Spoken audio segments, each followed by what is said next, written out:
CMAT versus MHCET. Now most of you students must be done writing CAT और अब तुम इन दोनों exam के लिए प्रिपेयर कर रहे हो और दिमाग में एक ही क्वेश्चन है, क्या CMAT और MHCET दोनों एग्जाम में डिफरेंस क्या है? क्योंकि मैं दोनों एग्जाम के लिए पढ़ रहा हूँ। तो ऐसे कौन से टॉपिक्स या सेक्शंस है जो MHCET में आते हैं बट CMAT में नहीं आते, and eight the same time ऐसे कौन से टॉपिक्स है जो CMAT में आते हैं बट MHCET में नहीं आते? CMAT के लिए मेरा स्ट्रैटेजी क्या होना चाहिए? कितने क्वेश्चंस कितने टाइम में सॉल्व होने चाहिए? MHCET के लिए मेरा स्ट्रैटेजी क्या होना चाहिए? कितने क्वेश्चंस कितने टाइम में सॉल्व होने चाहिए? ओके, बाकी सारी डिटेल्स तो तुम्हें गूगल करके मिल जाएगी।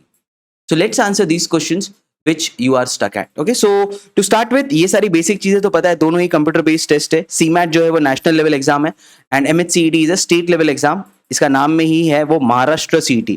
Okay, so it is a little advantages to the students who belong to the state of Maharashtra. Okay, 85% seats जो होती है वो distributed between HU and OHU, Home University and other than Home University students, और वो सारे student HU plus OHU वो कौन से state से होते हैं? महाराष्ट्र state से। तो only 15% of the seats for all India candidates. Okay, इस पे detailed एक वीडियो है which we had made in our workshop of MHCET 99. You can check it out there. This is just to tell you कि ये एक state level exam है, ये एक national level exam है। CMAT में नेगेटिव मार्किंग होता है, there is a negative marking of -1 and every question that you do correct +4 मिलेगा। At the same time CET में there is no negative marking, +1 marks for every right answer that you give and there is no negative marking, that is 0 is what you get when you do a wrong question. This is something that all of us know about it, right? But यहाँ पे एक main important चीज ये है कि CMAT में you have 100 questions और time कितना होता है 100 क्वेश्चन सॉल्व करने के लिए? 180 मिनट्स। ये 3 आवर्स का एग्जाम होता है CMAT। और जबकि CET में जो है यू गेट 200 क्वेश्चंस और टाइम होता है 150 minutes. Okay, so clearly CET जो है वो एक स्पीड बेस्ड एग्जाम है। यहाँ पे स्पीड एक इंपॉर्टेंट फैक्टर बन जाता है और ये इसीलिए भी डिफिकल्ट हो जाता है MHCET क्योंकि इसमें पजल्स बहुत डिफिकल्ट आते हैं, क्योंकि ये IBPS PO वाले जो है ये पेपर सेट कर रहे हैं। IBPS PO is a banking entrance exam. Again इस पे हमने डिटेल में MHCET 99 के वर्कशॉप में देखा है। Okay, you can check it out there. So that is where your MHCET is difficult over CMAT, क्योंकि उसमें puzzles बहुत difficult आते हैं और time बहुत कम होता है हमारे पास। ओके, तो CMAT में क्या डिफिकल्टी है? कुछ तो डिफिकल्टी होगा ना। At the end of the day we are comparing the percentile. Okay, so क्या डिफिकल्टी है CMAT में? CMAT में जो है GK सेक्शन आता है। तो तुम्हारे पास टाइम कितना भी हो, GK एक तो तुम्हें आता है या तो नहीं आता है। ओके, और GK कहाँ से आएगा? Will see to it in the next part. Static और डायनामिक होगा। तो static history, geography, politics, economics, ये बहुत सारी चीजें पढ़नी होगी GK में। That is where this exam becomes complicated. ठीक है, बिकॉज 99.99 और 99 परसेंटाइल में वही GK के जो मार्क्स है वो डिफरेंस बनाएंगे। तो you have to be good with GK because बाकी सारे क्वेश्चंस तो ईजी हो गए और टाइम भी काफी है, तो सारे स्टूडेंट सारे क्वेश्चन सॉल्व कर पाएंगे जिन्होंने सही तरीके से प्रिपरेशन किया है CMAT एग्जाम के लिए। बट GK जो है, एक तो तुमने पढ़ा है तो तुम्हें आता है, एक तो तुमने नहीं पढ़ा है तो तुम्हें नहीं आता है, right? There is nothing much that you can do about it. और इसमें एक और सेक्शन आ गया है, social innovation and entrepreneurship. So इस सेक्शन का सिलेबस कुछ डिफाइन नहीं है। Okay, that is why this exam slightly becomes difficult with this 2 sections. Okay, GK और social innovation and entrepreneurship. At the same time MHCET क्यों difficult हो जाता है? क्योंकि क्वेश्चन डिफिकल्ट है, पजल्स के फॉर्म में जो आ रहे हैं, एट द सेम टाइम उसके लिए टाइम कम दिया है हमें। ओके, सो वो मेनली एक स्पीड बेस्ड एग्जाम बन जाता है। सो मेन तो तुम्हें ये डिफरेंस पता होना चाहिए। अगर तुम ये दोनों एग्जाम के लिए प्रिपेयर कर रहे हो तो दोनों में डिफिकल्टी लेवल कहाँ पे बढ़ रहा है और उस डिफिकल्टी लेवल को तुम्हें कोप कैसे करना है, क्योंकि अगर वो डिफिकल्टी लेवल कोप करोगे तभी 99.99 परसेंटाइल पर पहुंच पाओगे। सो अब जो भी मैंने कहा, let's see this in the form of the number of questions that you gate. So MHCET में एक एक्स्ट्रा, अभी हम सिर्फ डिफरेंस देख रहे हो, MHCET और CMAT में डिफरेंस क्या है? सो MHCET में एक एक्स्ट्रा सेक्शन आता है, उसका नाम है विजुअल रीजनिंग। ओके, 200 क्वेश्चन ये तो हमें पता है। अब विजुअल रीजनिंग सिर्फ MHCET में आता है। ओके, और किसी भी एग्जाम में नहीं आता है। CMAT में आ गया ना तो एक क्वेश्चन आएगा, वो भी आई कैन नॉट गारंटी क्या आएगा। लास्ट 3 साल 4 साल से तो नहीं पूछा है विजुअल रीजनिंग का एक भी क्वेश्चन CMAT में। सो क्लियरली अगर CMAT के लिए पढ़ रहे हो, सिर्फ CMAT के लिए पढ़ रहे हो, तो ये टॉपिक तो देखना नहीं है ना। ये सिर्फ CET के लिए तो बहुत इंपॉर्टेंट हो जाता है, नो डाउट अबाउट इट। उसे एब्स्ट्रैक्ट रीजनिंग बोलते हैं CET में, but in CMAT you can safely ignore this topic. Okay, पढ़ो ही मत, नॉट एट ऑल रिक्वायर्ड। इतना ही टाइम है तुम्हारे पास, GK पढ़ो, सोशल इनोवेशन एंड एंटरप्रेन्योरशिप पढ़ो। Okay, but don't waste time on visual reasoning if you are preparing only for CMAT। बाकी तीनों सेक्शन तो कॉमन है, ये तीनों सेक्शन तो हमारे CMAT में भी है, बट डिफरेंस कहाँ पे आएगा? अब ये जो लॉजिकल रीजनिंग है ना, इसमें जो पजल्स आएंगे, जैसे मैंने स्टार्ट किया था वो बहुत डिफिकल्ट हो गए। सीमैट में इजी लेवल के पजल्स आते हैं, ओके, बट एमएचसीईटी में पजल्स आते हैं, okay, which is linear arrangement. Row में बैठे, looking north looking south, 12 people are sitting in a row, okay, 6 are looking in the north, 6 are looking in the south. फिर circular table वाले आ जाते हैं, 12 people are sitting across the circular table, some are looking inside, some are looking outside, right left change हो जाता है, बहुत confusion आता है वहां पे। सो वैसे टाइप के पजल में यहाँ पे फंस सकते हो सीटी में, तो वहां पे थोड़ा प्रैक्टिस चाहिए।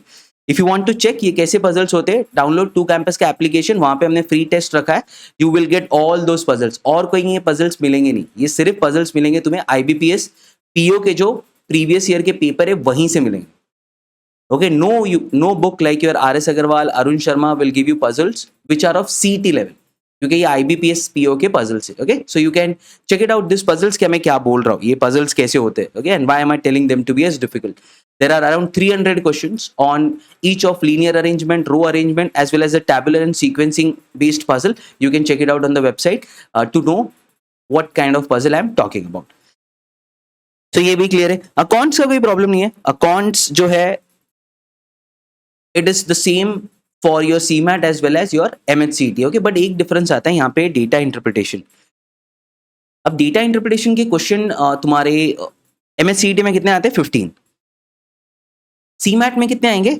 Around 5, and that is quite acceptable, क्योंकि CMAT में जो है QA DI सेक्शन से 20 तो क्वेश्चन होते हैं, ठीक है ना, 20 में से 5 DI आ रही है, यहाँ पे तो 50 क्वेश्चन है, तो ठीक है। सो मोर और less as I said, QA DI में कुछ चेंज नहीं करना है, जो तुमने CMAT के लिए पढ़ा है वही तुम्हें MHCT के लिए पढ़ना है, कोई भी चेंजेस नहीं। और मेजर पार्ट कहाँ से आता है? Arithmetic, okay, again you can check this, MHCT 99 workshop में हमने ये कवर किया है कि अरिथमेटिक में से भी कौन से चैप्टर्स में से क्वेश्चंस ज्यादा आते हैं। सो इसके लिए कोई प्रॉब्लम नहीं है। लैंग्वेज कॉम्प्रिहेंशन, इसके लिए भी कोई प्रॉब्लम नहीं है, वही 3 चीजें, vocabulary, grammar, reading comprehension, okay, बाकी सब उसमें फिट हो जाता है, which is para jumble, cloze passage and all those things. So ये 2 सेक्शंस के लिए कोई प्रॉब्लम नहीं है, ओके, जो तुम CMAT के लिए पढ़ रहे हो वही MHCT के लिए पढ़ो, कुछ भी चेंज नहीं करना है। लॉजिकल रीजनिंग में एज आई सेड एक ही चेंज करना है, कोई डिफिकल्ट लेवल वाले पजल्स पढ़ने हैं जो सिर्फ CET में आते, CMAT में नहीं आते, okay, so you have to adapt to that. So ठीक है, यहाँ तक क्लियर है। अब आ जाते हैं CMAT पे। तो CMAT पे हमें पता है कितने क्वेश्चन है, 20 20 20 20 20, 5 सेक्शन, टोटल क्वेश्चन 100, हमारे पास टाइम कितना होता है? 180 minutes, okay, as we know that बहुत टाइम होता है हमारे पास CMAT में। बट प्रॉब्लम क्या है? ये रेड वाले section which is your GK, okay. अब GK का ना जो सिलेबस है ना, that is a problem for us, check it here. ये जो GK का सिलेबस है, this is all cool, okay, which is your logical reasoning, ये सब तो तुम्हें पता है, राइट? तो GK का syllabus is a problem. Now see, ancient history, medieval history, modern history, art and culture, geography, politics, economics, science, environment, ये तो स्टैटिक GK हो गया। बाकी आता है dynamic GK, which is current affairs of the last 1 year, awards and honours, sports news, people in news, government policies, business GK, books and authors, international relation, dates and events. अब अगर तुम ये बोल रहे हो सर मैं CMAT के GK के लिए प्रिपेयर करना चाहता हूँ, so where will I get all the content? Again on the 2 campus का website as well as the application you have daily news analysis, जहां से तुम्हारा करंट अफेयर्स, ये डायनामिक GK कवर होगा, ओके, स्टैटिक की बात नहीं कर रहा हूं, डायनामिक GK कवर होगा। स्टैटिक के लिए you will be getting the recorded lectures which will be there in the CMAT section of the application, okay, you can check it there, वहां से तुम्हारा स्टैटिक GK कवर हो सकता है। अगर तुम ऐसे सोच रहे हो कि सर स्टैटिक GK से ज्यादा क्वेश्चन नहीं आते, चेक इट आउट यार, ये लास्ट ईयर का एनालिसिस है स्टैटिक GK। मिडिवल हिस्ट्री से 1 क्वेश्चन आया था, देन मॉडर्न हिस्ट्री से 1 क्वेश्चन आया, आर्ट एंड कल्चर से 1 क्वेश्चन आया, ज्योग्राफी से 2 क्वेश्चन है, पॉलिटिक्स से 5 क्वेश्चन है, which is politics and constitution. Economics से you are getting 2 question, science से 2 क्वेश्चन, एनवायरमेंट से नहीं आया था, स्पोर्ट्स से 2, गवर्नमेंट पॉलिसी से 1। These are all current affairs, okay, ये सारे करंट अफेयर्स है, बट ये चेक करो, ये स्टैटिक काफी क्वेश्चन आ रहे हैं। 20 क्वेश्चन में से कितने हो गए? 5 9 10 11 12 13 14 क्वेश्चंस तो तुम्हारे स्टैटिक GK से ही हो गए, out of 20 total questions that you get in your GK। सो इससे एक और चीज समझ में आ रहा है कि सर अगर मैं करंट अफेयर्स अवॉइड कर देता हूँ और स्टैटिक GK अच्छे से करके जाता हूँ तो चलेगा? चलेगा, CMAT में चलेगा, टेस्टनेट में शायद नहीं चलेगा, IFT में शायद नहीं चलेगा, ओके, बट CMAT में चल जाएगा, क्योंकि this is a exam which is pressing heavily on the static GK। यही एक MBA एंट्रेंस का एग्जाम है जो स्टैटिक GK से बहुत क्वेश्चन पूछ रहा है, okay, that is why you can say okay static GK के लिए प्रिपेयर कर सकते हो। अगर इसके लिए कोई नोट्स भी नहीं है, यू आर सेइंग सर कोई नोट्स बताओ, तो क्या ये बेसिक 6 to 10 स्टैंडर्ड्स का GK है। तो अगर 6 स्टैंडर्ड का 10 स्टैंडर्ड का हिस्ट्री बुक उठाओगे, ancient history, medieval history, modern history covered है वहां पे, वहीं पे तुम्हारा 8 9 10th में इकोनॉमिक्स भी कवर है, बेसिक इकोनॉमिक्स पूछते हैं, वहीं पे तुम्हारा पॉलिटिक्स भी कवर हो जाएगा। कुछ लोग ये भी बोल सकते हैं सर यूपीएससी के लिए जो लक्ष्मीकांत का नोट्स है उसका समरी पढ़ेंगे तो चलेगा, चलेगा, पूरा नहीं पढ़ना है, यूपीएससी नहीं दे रहे ना हम तो सीमैट दे रहे हैं, तो उसका जो समरी है ना that you should read it, Laxmikant का, वहां से तुम्हारा पॉलिटिक्स भी कवर हो जाएगा। Okay, so we are making a separate video on this CMAT 99 workshop में, where this will be explained in details कि लास्ट 5 ईयर्स से कौन से टॉपिक से कितने क्वेश्चंस आए और इस टॉपिक को कैसे पढ़ना है, given that you don't have any content with you और तुम्हारे पास अभी सिर्फ 30 डेज है, तो कैसे प्रिपेयर करोगे जीके के लिए। ओके, सो बी रेस्ट अश्योर्ड, वो सीमैट 99 का वर्कशॉप के अगर वीडियोस देख लेते तो इस पे आइडिया आ जाएगा। Currently I am just telling you कि सीमैट और एमएचसीईटी में डिफरेंस कहाँ पे आ रहा है, तो ये चीजें भी क्लियर हो गई। बाकी तो सारे सेम है, लैंग्वेज कॉम्प्रिहेंशन। ओके, ये सीमैट 99 या एमएचसीईटी 99 में देख लो, इसको मैंने डिटेल में एक्सप्लेन किया है क्या हर एक टॉपिक से कैसे टाइप के क्वेश्चन आते हैं। So now I am not explaining this, logical reasoning का सिलेबस क्या है, क्रिटिकल रीजनिंग क्या है, वो वीडियो देख लो and you will understand everything. Okay, data interpretation क्या होता है और मैथ्स में कैसे टॉपिक डिफरेंशिएटेड है, arithmetic, algebra, geometry, modern maths, so ये सारी चीजें तो तुम्हें पता है। Okay, you are here to know that दोनों एग्जाम में डिफरेंस क्या है, दोनों में कैसे पढ़ोगे। So this is quite clear here now, right. So as I said, एक ये सेक्शन आ गया सीमैट में एक्स्ट्रा है जो एमएचसीईटी में नहीं है। दूसरा जो है तुम्हारा ये आ गया एक section which is social innovation and entrepreneurship. Okay, बाकी तुम एब्स्ट्रैक्ट रीजनिंग एलआर से निकाल सकते हो, वो तुम्हारे सीमैट में नहीं है। एनालिटिकल रीजनिंग इसको बोल सकते हो कि एनालिटिकल रीजनिंग की तरह इसको रख सकते हो, विच इज योर लॉजिकल रीजनिंग, वही सारे पजल्स वगैरह। सो एक और सेक्शन अभी एक आ जाता है which is social innovation and entrepreneurship. अब इसका प्रॉब्लम ये है क्या, इसका सिलेबस डिफाइन नहीं है। Okay, so we had done a research of the last 2 years, क्योंकि अब पहली बार जब इन्होंने ये सेक्शन पूछा था तब वो ऑप्शनल था, तो प्रॉब्लम नहीं था ना, उसके मार्क्स कंसीडर नहीं हो रहे थे। बट अभी वो ऑप्शनल नहीं है, उसके मार्क्स कंसीडर हो गए। सो क्योंकि उसके मार्क्स कंसीडर हो गए तो हमारे लिए वो सेक्शन इंपॉर्टेंट बन जाता है, राइट। सो इसीलिए उसका सिलेबस जानना भी इंपॉर्टेंट है।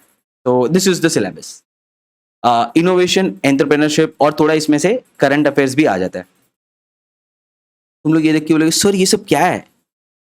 Okay, to put it in one word, you must have watched a show called as Shark Tank, right? So अगर तुम एक एंटरप्रेनर हो तो तुम्हें क्या क्या चीज पता होनी चाहिए। इक्विटी क्या होता है, एंजल इन्वेस्टर्स क्या होते हैं, okay, then what is innovation and risk, idea generation क्या होता है, बिजनेस प्लान क्या होता है। सो इतना ही सोचो, अगर तुम एक बिजनेस खुद स्टार्ट कर रहे हो और अगर तुम एक एंटरप्रेनर हो तो तुम्हें क्या क्या चीजें पता होनी चाहिए। प्रोटोटाइप क्या होता है, अगर तुम एक इन्वेस्टर को अपना, समझो मैंने ये पेंसिल बनाया, तो अगर मैं ये पेंसिल किसी इन्वेस्टर को बोल रहा हूँ कि मैं ये पेंसिल सबको सेल करूंगा, ओके, तो मुझे प्रोटोटाइप बना के बताना होगा ना इन्वेस्टर को कि देखो ये प्रोटोटाइप है, ऐसे मैं और बना सकता हूँ, उसके लिए मुझे आपसे पैसे चाहिए। तो आप कौन हो, आप एक इंडिविजुअल हो तो आप एंजल इन्वेस्टर हो, या आप एक कंपनी हो लाइक सीक्वा कैपिटल जो इन्वेस्टमेंट कर रही है।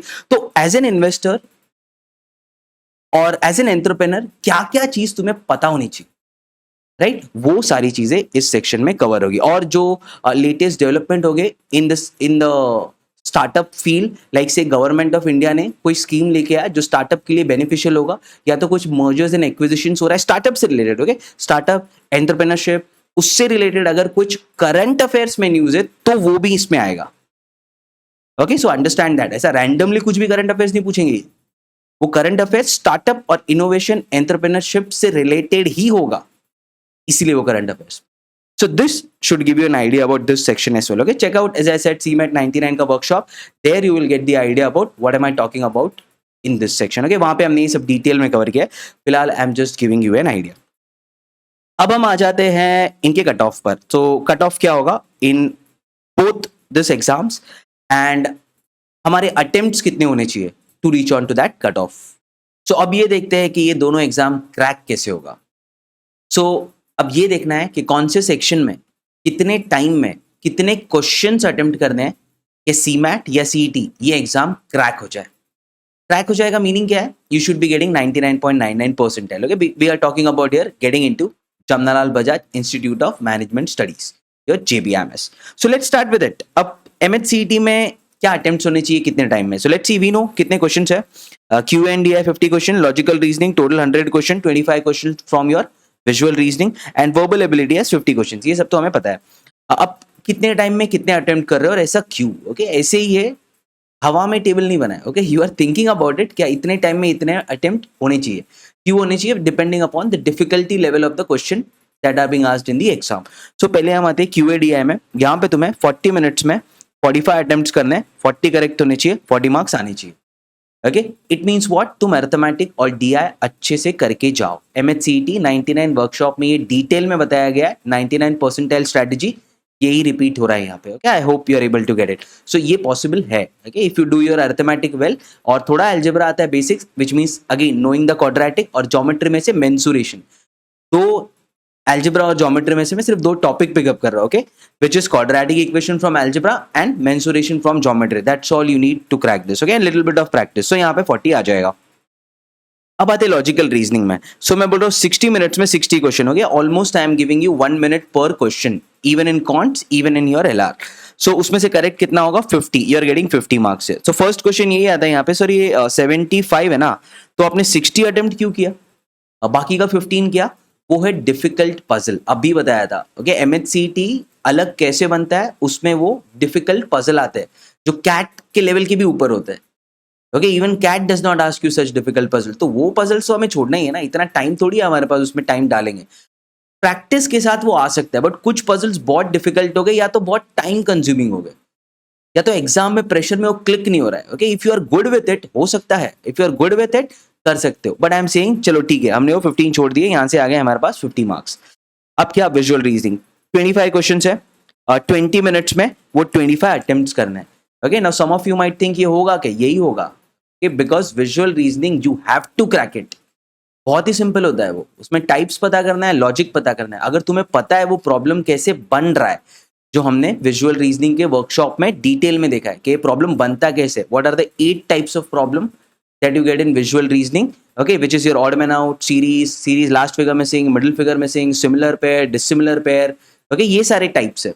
अब टाइप में लॉजिक फिट होता है. Okay, we know that quantitative logic, then your structural logic, reflectional logic, rotational logic, and then so on. So वो सब बेसिक्स पता है, प्रैक्टिस किया है, तो ये 25 अटेम्प्ट्स होना ही है.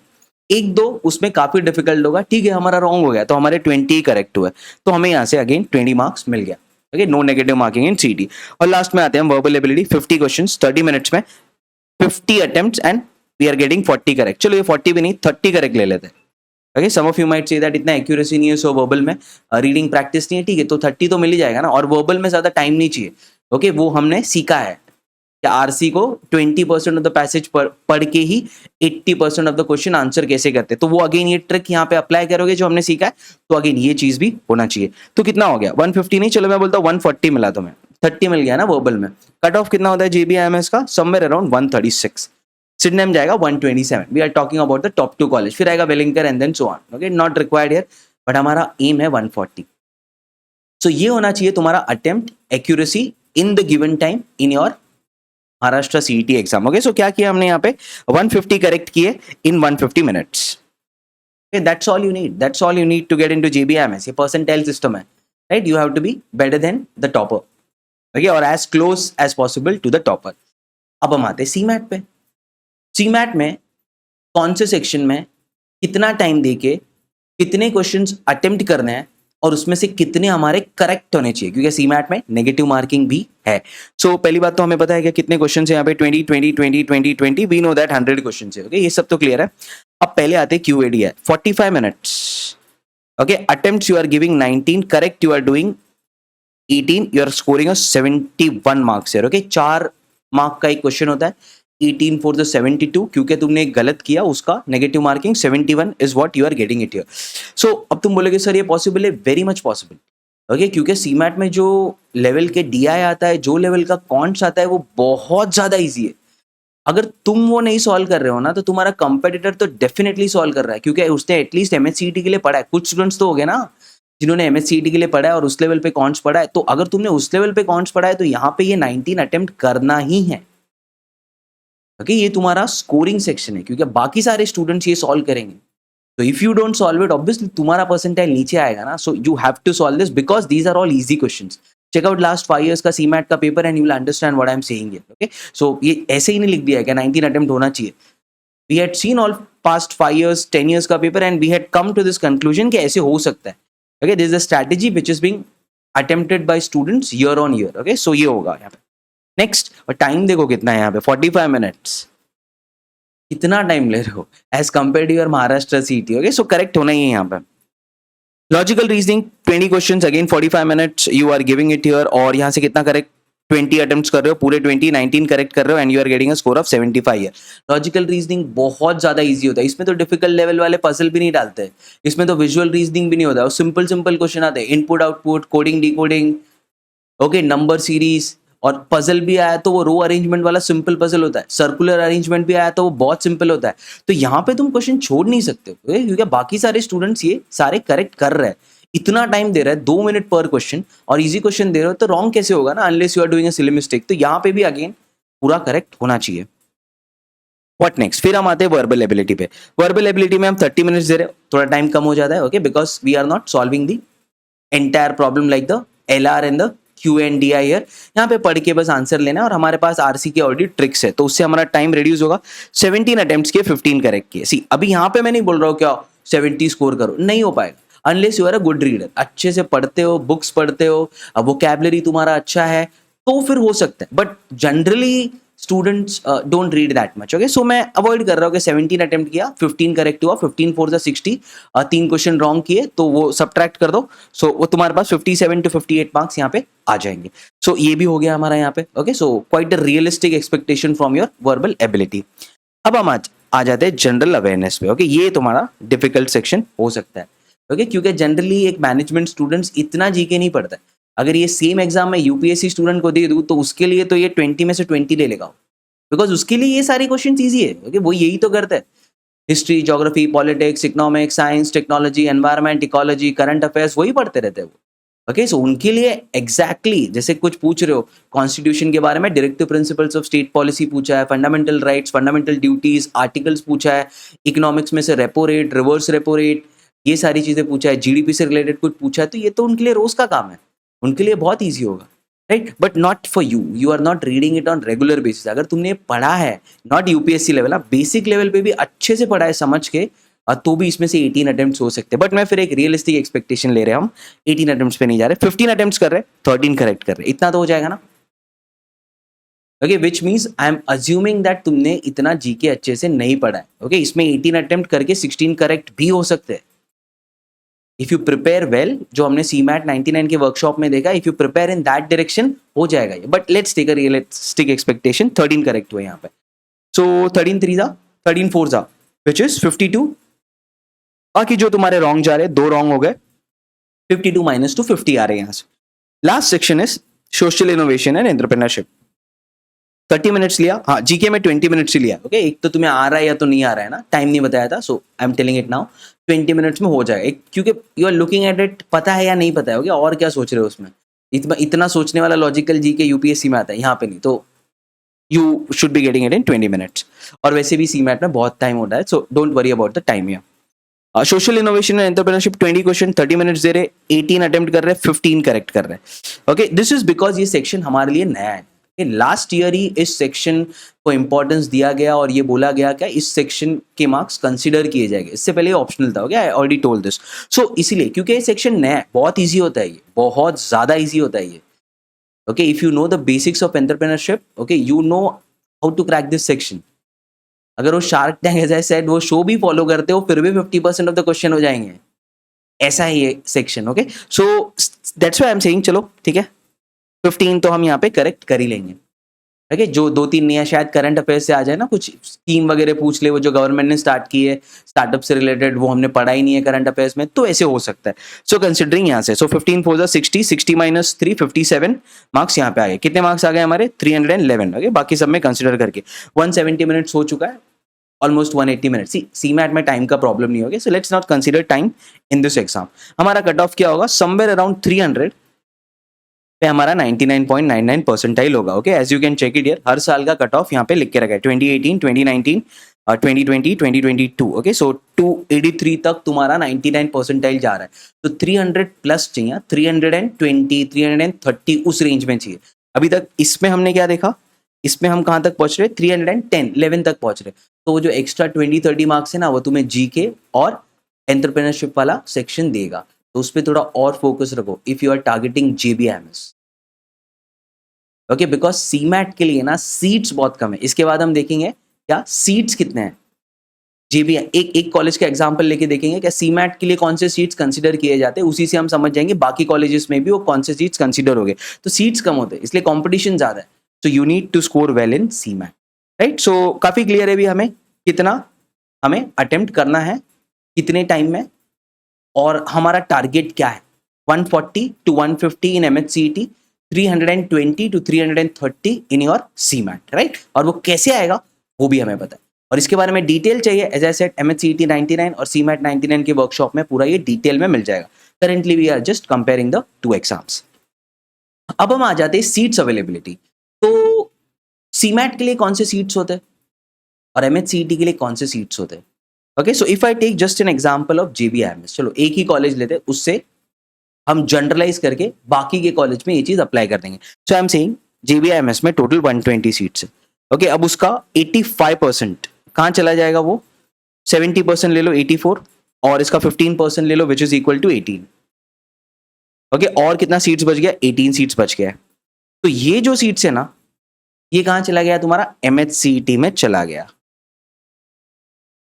MHCET में चला गया, इसका मतलब क्या है, होम यूनिवर्सिटी और अदर देन होम यूनिवर्सिटी। इसका मीनिंग क्या होता है, तो अगर मैं महाराष्ट्र का स्टूडेंट हूँ, ओके, और मैंने अपना इंजीनियरिंग या मेरा ग्रेजुएशन मैंने मुंबई से किया है, तो मैं होम यूनिवर्सिटी स्टूडेंट हूँ। ओके, डजेंट मैटर मैं कहाँ रहता हूँ, कहाँ पे भी रहो तुम, कोल्हापुर, नागपुर, पुणे, बट तुमने अपना ग्रेजुएशन मुंबई से किया है तो तुम मुंबई यूनिवर्सिटी स्टूडेंट हो। अब तुम होम यूनिवर्सिटी स्टूडेंट हो तो तुम्हारे लिए सीट ज़्यादा है। ओके, सीट ज़्यादा है तो तुम्हें थोड़ा कम परसेंटाइल मिला तो भी एडमिशन मिल जाएगा। फिर दूसरे होते हैं other than home university student. जो कौन से स्टूडेंट होते हैं, which is Maharashtra student, but Mumbai university के नहीं है, बट महाराष्ट्र के, स्टेट महाराष्ट्र के ही है। Okay, which means Poona, Nagpur, Nashik, Kolhapur, यहाँ से। सो वो हो जाएंगे हमारे other than home university student. Basically बोलना इतना है कि 85% ऑफ द सीट्स तो MHCET के लिए रिजर्व्ड है। बाकी का जो सीट्स बच गया है ना, CMAT वाले इसके लिए compete कर रहे हैं। ये है तुम्हारा ऑल इंडिया सीट्स, इसीलिए परसेंटाइल इतना बढ़ जाता है। शायद तुम्हें 99.96 पे JBIMS मिल जाए इन MHCET। ओके, MHCET में 99.96 या 95 पे JBIMS मिल जाएगा शायद। ओके, बट 99.99 ही स्कोर करना होगा CMAT में, तब जाके मिलेगा JBIMS, because there are only 18 seats. और ये 18 सीट सिर्फ CMAT के लिए नहीं है, ये ऑल इंडिया सीट्स है। तो तुम महाराष्ट्र के लिए बिलोंग नहीं करते हो, महाराष्ट्र के लिए तो एज यू कैन से ये 85% चला गया। बाकी का ये जो 15% सीट्स है ना, ये ऑल इंडिया के लिए है। तो देखो कितने स्टूडेंट्स आ रहे हैं और कितने कम सीट्स है। और वो भी नहीं, ये सिर्फ CMAT नहीं लिख रहे, ये CMAT भी लिख के आ रहे हैं, ये CAT भी लिख रहे हैं, ओके, ये ATMA भी लिख रहे हैं, एंड देन सो ऑन। सो अब क्या हो रहा है यहाँ पे, इतने सारे एग्जाम्स आ रहे हैं और इतने सारे स्टूडेंट्स हैं, तो ऑब्वियसली तुम्हारे लिए तो कट ऑफ 99.99 ही चाहिए ना, राइट। ओके, सो इसीलिए CMAT में कोई स्कोप नहीं है। You have to get into a good college which is JBIMS, so you need to score a good percentile here. Okay, वो चीज काफी क्लियर है हमारे लिए। सो अभी कंक्लूड क्या कर रहे हैं हम इससे, कंक्लूजन ये है कि अगर तुम महाराष्ट्र के स्टूडेंट हो सो राइट MHCET है ना। प्रॉब्लम क्या है, इतना सारा reservation I am saying, not the right word, I am saying इतना सारा प्रेफरेंस तुम्हें मिल रहा है, then why to not write Maharashtra CET, right. So अगर तुम महाराष्ट्र के स्टूडेंट हो, होम यूनिवर्सिटी हो, OHU हो, doesn't matter, write MHCET, okay, because this exam is created for the student of Maharashtra. So लिखना ही है तुम्हें। अगर तुम ऑल इंडिया स्टूडेंट हो तो फिर तो तुम्हें CMAT ही लिखना है ना, फिर you don't have an option to go for it, right. So फिर तो तुम CMAT ही लिखोगे because you need to get into that all India seats. So this is how we compare the two exams of MHCET and CMAT, and I hope you got the idea about क्या दोनों exam में difference क्या है। CMAT के लिए पढ़ रहे हो, MHCET के लिए पढ़ रहे हो, कौन से टॉपिक डिफरेंट है जो एक एग्जाम के लिए पढ़ने बट दूसरे एग्जाम के लिए नहीं पढ़ने। Okay, eight the same time दोनों एग्जाम के लिए तुम्हारा अटेम्प्ट और एक्यूरेसी का स्ट्रेटेजी क्या होना चाहिए, and you also know what amount of crowd you are competing with. Okay, so for details on this, check out MHCET 99 and CMAT 99 workshop, and you will get a detailed analysis of how do you deal with both the exams.